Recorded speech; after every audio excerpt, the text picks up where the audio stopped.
16 shots! 16 shots! 16 shots! El pueblo dónde está? El pueblo está en las calles exigiendo libertad.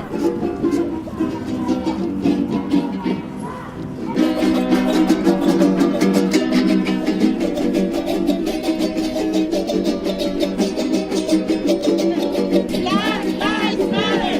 Black lives matter! Black lives matter! Black lives matter! Black lives matter!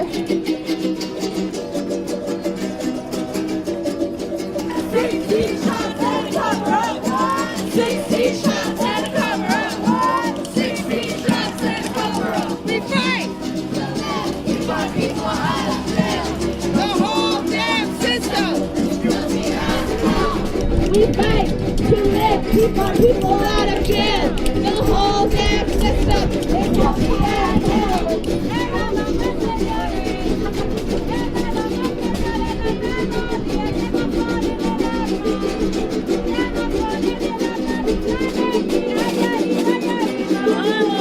Allá arriba, yo marcharé porque no soy corrupto, porque no soy corrupto y lo seré, y lo seré, y lo seré.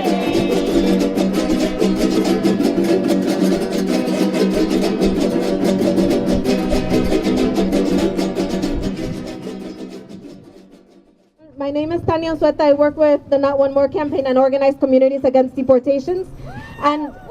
And it's really not a coincidence that a lot of these names sound so familiar, right? Escalante, Alvarez, Gutierrez. These are all names that we hear in our community really, really often. And these are the same people that are being used to pretend that there is some sort of reform in the police system, right? John Escalante is the new interim director of the police department. And as a Latino community, we have to make sure that they know that just because his name rolls off our tongues doesn't mean that he's excused from the work that he's going to be doing at the police department. The same thing goes for Anita Alvarez. The same thing goes for Congressman Gutierrez, who had stood behind Rahm Emanuel and behind the police. I want to first acknowledge that what we just went through, that mile and some, in what degree weather is this? It was beautiful. It's cold, yeah, it's beautiful. And I want to first start off by saying that this fight for justice, and I know I'm not alone here, is long, and it takes a lot out of you. It is emotionally draining. It is. I'm exhausted. I'm tired of showing up to these things. Let me just say that I'm tired of coming out in the cold, in the heat, in the rain, in the snow, and telling people that I am human, that my brothers are human, that we deserve better. And I am tired of having to preach to the choir because we all know this. Right. But they don't. So I'm just going to say it again. I am human. I am human. We are human. We are human. We deserve better. We deserve better. We deserve better than cops. We deserve better than cops. We deserve better than cops that are racist. We deserve better than cops that are racist. We deserve better than a poor excuse for our justice system and the school system. I'm tired, and not because of the marching, it's just I'm tired of the police officers. They're killing us, and they're not being held accountable. I'm tired of Rahm Emanuel and Anita Alvarez not doing anything to help us, but instead encouraging their actions. The city always seems to have money for police, but when we ask for public schools, when we ask for trauma centers, where does the money go? They always pin black and brown phones against each other so that they don't have to take us out themselves. But we cannot let them win.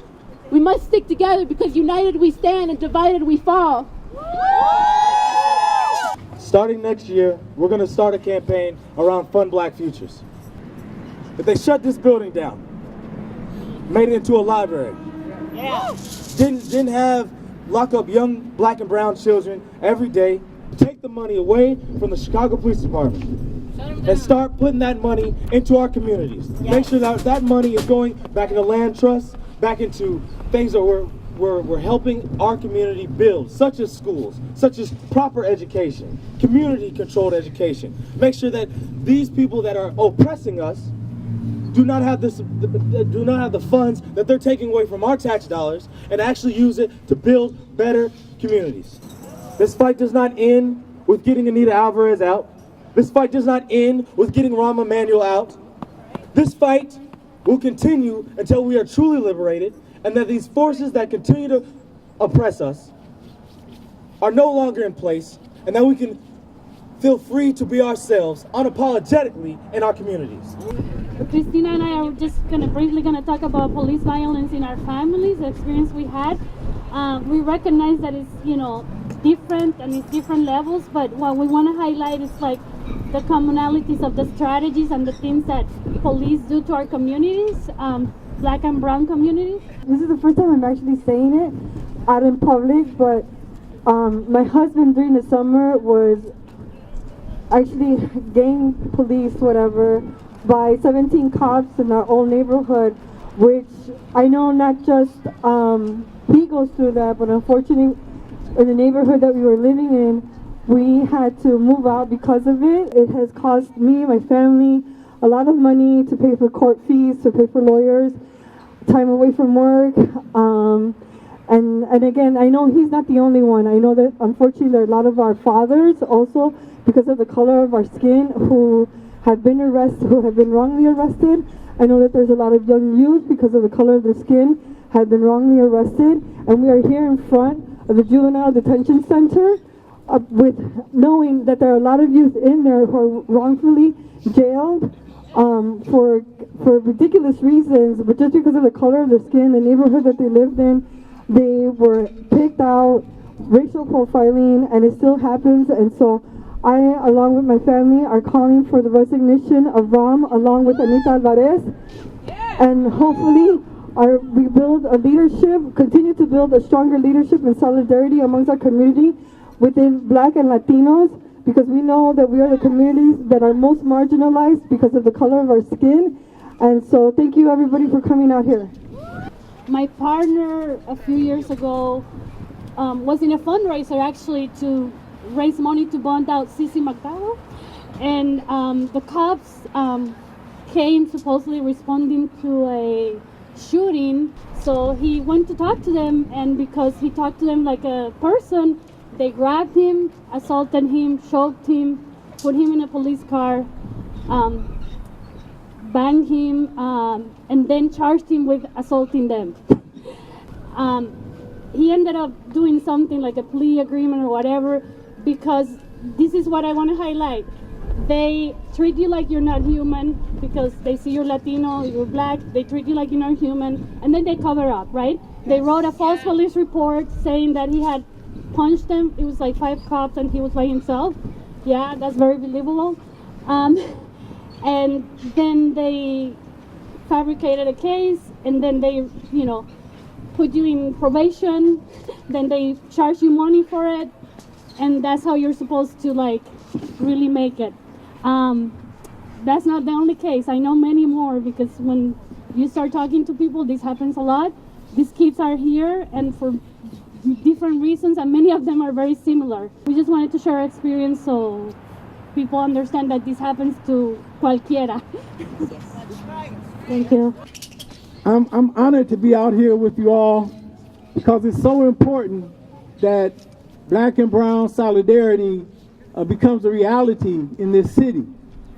As we're standing here in front of this building that's housing young Black and brown kids who are actually being labeled as criminal, and they're part of a big school to prison pipeline.